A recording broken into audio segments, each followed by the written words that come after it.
안녕하십니까. DTS 교육방송입니다. 오늘은 한국사 검정고시 18강을 해보도록 하겠습니다. 먼저 8.15 광복과 국토의 분단입니다. 일본 식민지 하에서 독립을 꿈꾸던 우리나라는 드디어 1945년 8.15 광복을 맞이하게 되었습니다. 8.15 광복을 맞이하게 된 것은 우리 민족이 일본을 몰아내기 위하여 끊임없이 노력을 한 결과라고 보여집니다.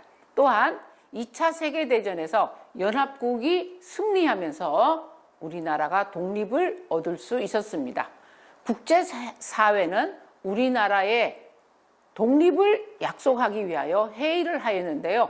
그 첫 번째 회의가 카이로 회담입니다.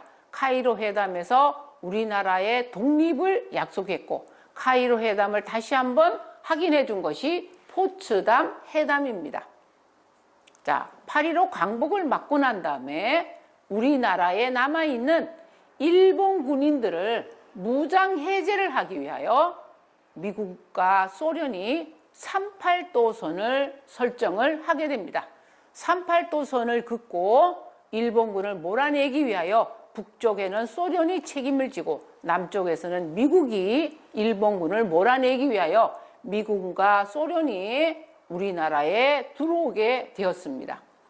당시 해방이 되고 난 다음에 조선건국준비위원회를 조직한 여운형은 조선 총독부로 치안유지권을 이양받아서 광복 이후에 우리나라의 행정과 치안을 담당을 하게 되었습니다.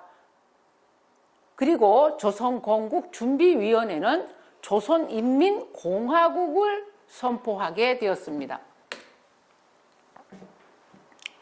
우리나라에 들어온 미군은 우리 남한에서 직접 통치를 하게 됩니다. 2차 세계대전에서 승리한 연합국의 미국, 영국, 소련은 우리나라 정부 수립을 위하여 모스크바 3국 외상회의를 실시하게 되는데요. 외상이라고 하는 것은 외교를 담당하고 있는 장관들을 얘기를 합니다. 그래서 모스크바 3국 외상회의라고 하는데, 모스크바 3국 외상회의에서 결정한 사항은 미소 공동위원회를 설치하자, 또 5년간 우리나라를 신탁 통치를 하겠다고 결정을 하게 됩니다. 이 신탁 통치에 대하여 우리 남한과 북한 쪽의 반응이 달랐습니다. 남한 쪽에는 우익이 많았고 북한 쪽에는 자익들이 많았는데, 우익이 많은 남한에서는 신탁 통치에 반대를 했고, 북한에서는 자익 쪽에서 신탁 통치를 찬성하게 됩니다.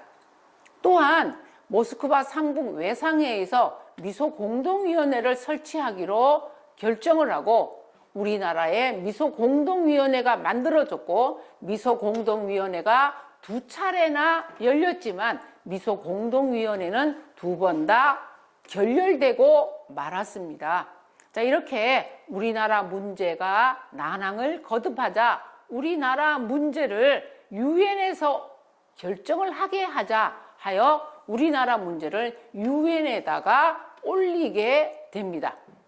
유엔에서 결정한 내용은 무엇이냐 하면은 우리나라 정부 수립을 위하여 선거가 가능한 지역에서 총선거를 실시하자는 것이죠.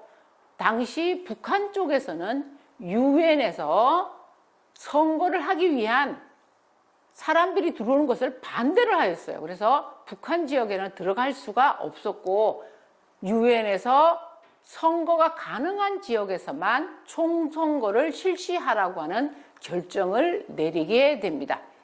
자, 이런 상황 속에서 우리 남한에서 그러면 남한만이라도 단독 정부를 수립하자고 주장한, 남한 단독 정부를 수립을 주장한 인물이 이승만입니다. 전라도 정읍에서 이 발언을 하여 정읍 발언이라고 하는데, 이승만의 남한 단독정부 수립에 반발한 인물은 김구였습니다.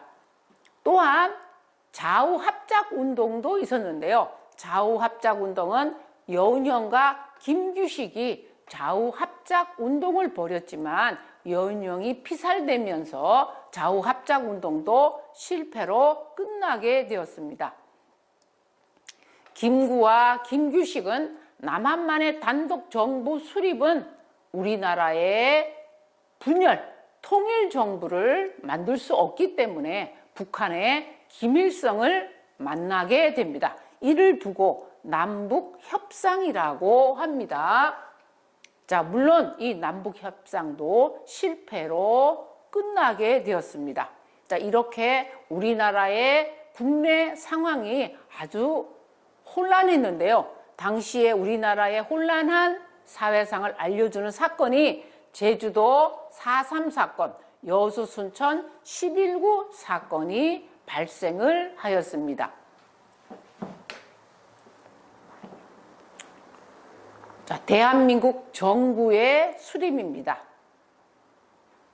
유엔에서 남한만이라도 총선거를 실시하라고 하였습니다. 그리하여 1948년 5월 10일 날 우리나라가 처음으로 선거를 실시하게 됩니다. 우리나라 최초의 보통선거, 누구에게나 한 표씩을 주는 이런 선거가 처음으로 열리게 되었습니다.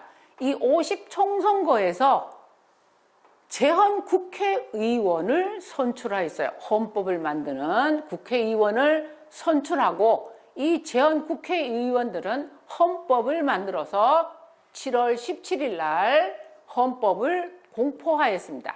재헌 국회의원들은 이 헌법에 따라서 대통령으로 이승만을 선출하고 부통령으로 이시영을 선출하였습니다. 당시에 대통령과 부통령은 직접 선거로 뽑은 것이 아니라 재헌 국회의원들이 간접 선거로 뽑은 대통령과 부통령이었었죠.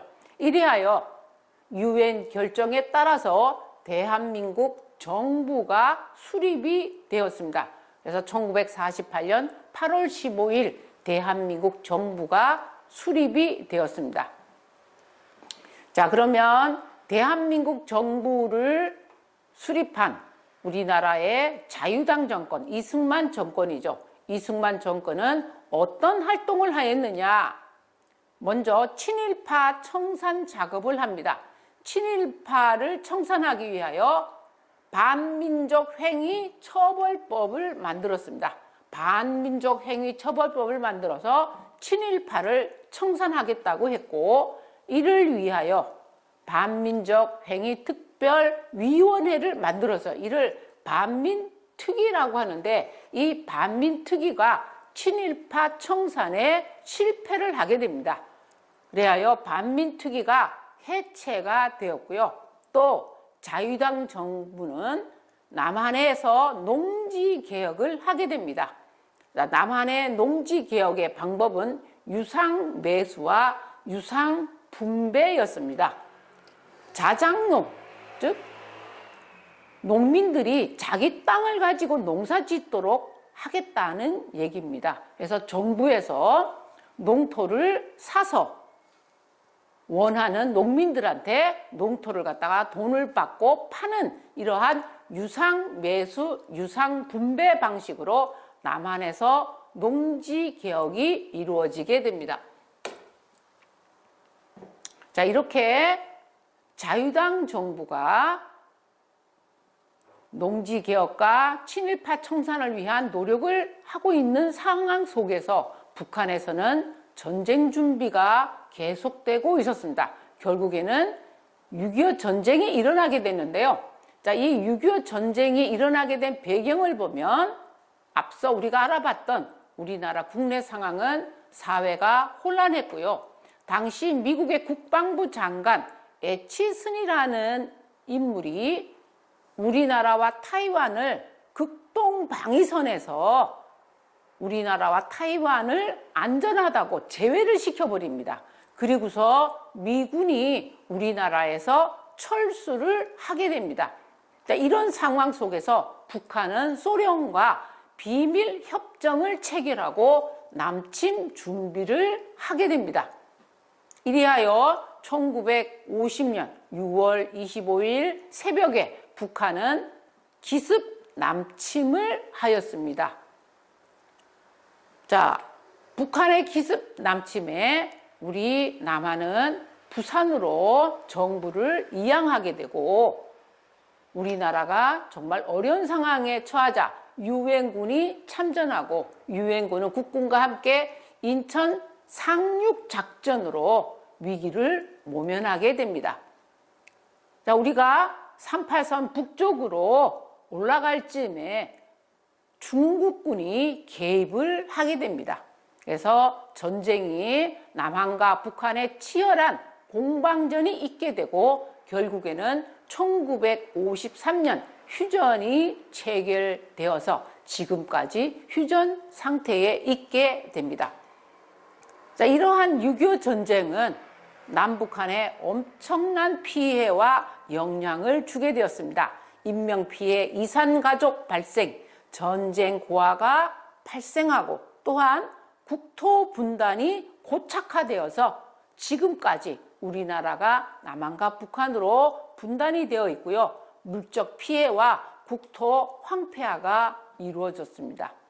그리고 1953년에 미국과 우리나라는 한미 상호 방위 조약을 체결하여 현재까지 이 조약이 유효합니다. 자, 다음으로 문제풀이를 해보도록 하겠습니다.